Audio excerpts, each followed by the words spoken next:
بسم الله والصلاة والسلام على رسول الله. اللهم إنا نسألك حبك وحب من يحبك وحب عمل يقربنا إلى حبك. وبعد، أولا السلام عليكم ورحمة الله وبركاته. walaalyaal biidni illaahi tacaala maanta waxaan ka hadli doonaa jacaylka ilaahay subxaanahu wa tacaala. ilaahay subxaanahu wa tacaala dadku ilaahay subxaanahu wa tacaala uu jecel yahay. qof kasta oo muslim ah ama qof kasta oo mu'min ah wuxuu ku fikiro ama uu rabo inuu gaaro waa inuu ilaahay subxaanahu wa tacaala uu jeclaado. qofku ilaahay subxaanahu wa tacaala uu jeclaadana liibaan weyn ayuu qofkaas uu liibaanay. qofku ilaahay subxaanahu wa tacaala uu jeclaadana wax kasta ayaa u fududaanayo. qofku ilaahay subxaanahu wa tacaala uu jeclaadana waa guul weyn ayuu qofkaasayta ayuu gaaray aan la soo koobi karin. si aan u gaarno dadku ilaahay subxaanahu wa tacaala uu jecel yahay waa in aan ku sifowno sifooyinku ilaahay subxaanahu wa tacaala uu jecel yahay. ilaahay subxaanahu wa tacaala qur-aankeena kariimka ilaahay subxaanahu wa tacaala wuxuu ku sheegay 8 sifo ayuu ku sheegay oo dad ilaahay subxaanahu wa tacaala uu jecel yahay. marka waa inaan isku daynaa adiga iyo aniga iyo qof kastoo muslim ah sifooyinka ilaahay subxaanahu wa tacaala uu jecel yahay inaan ku sifoono si ilaahay subxaanahu wa tacaala uu noo jeclaado aan u gaarno jacaylka ilaahay subxaanahu wa tacaala. qofkii sifooyinkaas aan ku sifaysnayn haddaad maqashid sifooyinkaas intaan isku sifaynayna si aan u gaarno ama aan u sifoono dadku ilaahay subxaanahu wa tacaala uu jecel yahay. kow, ilaahay subxaanahu wa tacaala wuxuu jecel yahay almuxsinuun, kuwa wax wanaajiyo. qur-aankana almuxsinuun kelimadaaneetu ilaahay uu jecel yahay 5 maru ilaahay subxaanahu wa tacaala uu qur-aan ku sheegay. ina allaha yuxibu lmuxsiniin. ilaahay subxaanahu wa tacaala wuxuu jecel yahay kuwa wax wanaajiyo. la-anna wanaag haddii la sheego waxa kasoo horjeego xumaan. dadkaan waxay ku sifooween wanaag ay ku sifooween. xadiiska nebi maxamed sal allahu calayhi wasalam markuu noo sheegay alixsaan maxaa waaye an tacbud allah inaa ilaahay caabudid kaannaka tarah inaa ilaahay subxaanahu wa tacaala ad arkaysid waay. fain lam takun taraah haddaan ilaahay subxaanahu wa tacaala arkaynin fainahu ilaahay subxaanahu wa tacaala alla weyni yaarahaka asaa ku arkaayo. ina allaha yuxibu lmuxsiniin. ilahay wuxuu jecel yahay kuwa wax wanaajiya ayuu ilaahay subxaanahu wa tacaala jecel yahay. kuwa labaadu ilaahay subxaanahu wa tacaala uu jecel yahay waxaa waaye almuttaquun. ilaahay subxaanahu wa tacaala almuttaquun oo ilaahay uu jecel yahay. ilaahay subxaanahu wa tacaala qur-aanka 3 meelood ayuu ku sheegay ina allaha yuxibu lmuttaqiin. ilaahay wuxuu jecel yahay kuwa ilaahay subxaanahu wa tacaala ka dhowrsada, kuwa ilaahay subxaanahu wa tacaala ka cabsado. tallaabo kasta uu qaadayo wuu isweydiinayaa waxaan ilaahay subxaanahu wa tacaala raalima ka yahay. hadduu ilaahay raali ka yahay wuu qaadayaa. hadduu ilaahay raali ka yahayna qofkaanuu kasoo naqanaya. ilaahay subxaanahu wa tacaala kuwa ka cabsado ilaahayna subxaanahu wa tacaala kuwaas ayuu jecel yahay. marka adig ilaahay subxaanahu wa tacaala ma ka cabsataa? haddaad ilaahay ka cabsatid waxaad ka mid tahay kuwa ilaahay subxaanahu wa tacaala uu jecel yahay ayaa ka mid tahay. almuqsituun qaybta 3aadna waxaa waaye kuwa ilaahay jecel yahay. 3na waxaa waaye almuqsituun. ilaahay wuxuu jecel yahay.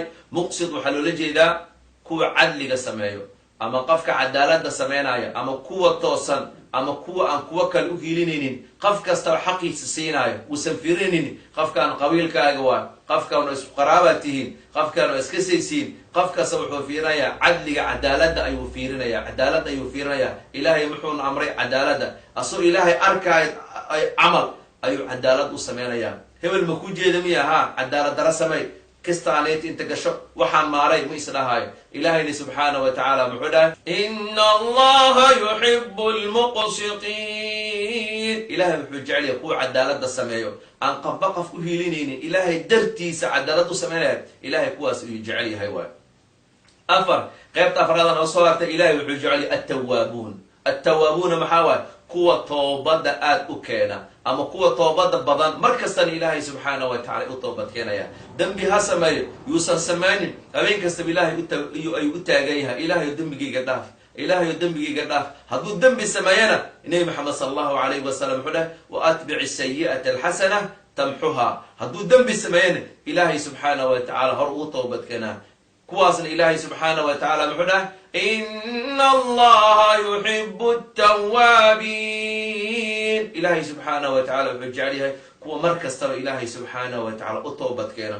ilahayna qur-aanka wuxuu nagu dhayaa waladiina idaa facaluu faaxishatan aw dalamuu anfusahum dakaruu llah, kuwa hadday faaxisho sameeyaan ama dembi ay sameeyaan ama ay gaabayaan ilaahay subxaanahu wa tacaala ayay soo xasuustaan faاstakfaruu lidunuubihim, waxay xasuusay ilaahay subxaanahu wa tacala dembi dhaaf weydiisanaan. waman lam yakfiru dunuuba ila allah, waxayna og yihiin qofka kaliya dembiga dhaafo ilaahay subxaanahu wa tacala. walam yusiruu, dembigu uu sameeyey inuu sii joogteeyo uu kusii socdo nafsadiisa ayaan siinayn, ilahay u ka cabsanaa, ilaahay subxaanahu wa tacala u toobad keenaya waay. kuwa shanaadna waxaa waaye almutatahhiruun waaye. ilahayna subxaanahu wa tacala muxuu dhahay wallahu yuxibu almutatahhiriin, ilaahay subxaanahu wa tacala wuxuu jecel yahay kuwa isطahaariyo oo maxay iska طahaarinayaan, jirkooday طahaarinayaan, caqligooday طahaarinayaan, jirkooda waxay ka طahaarinayaan najasti wasaqday ka طahaarinayaan, caqligooda waxay ka طahaarinayaan fikradooyinka qalafsan, fikradooyinka cilmaaniga,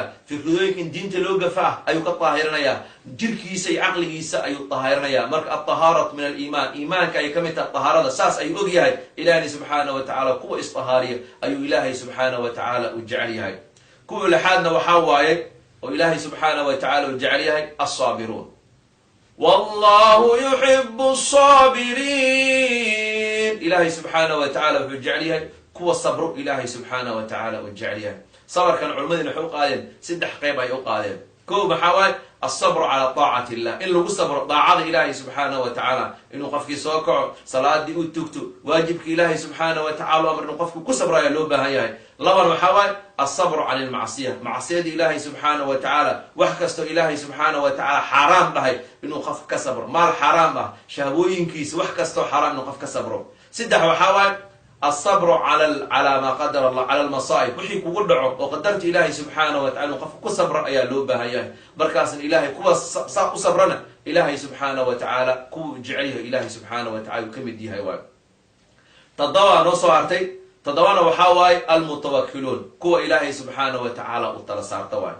oo tala saarashada maxaa waaye qofka inuu gacmihiisu ka shaqeeyo, qalbigiisana ilaahay subxaanahu wa tacaala u tala saarta ayaa loo baahan yahay. ilahayna subxaanahu wa tacaala muxuu dhahay ina allaha yuxibu almutawakkiliin, ilaahay subxaanahu wa tacala wuxuu jecel yahay kuwa alla subxaanahu wa tacaala tala saarta ayuu jecel yahay. oo tala saarashada maxaa ka mid ah qofa wax u baahday, markas wax u baahdaba, misalaan qofka arrinna kusoo daristay, lacag u baahan yahay, wax u baahan yahay.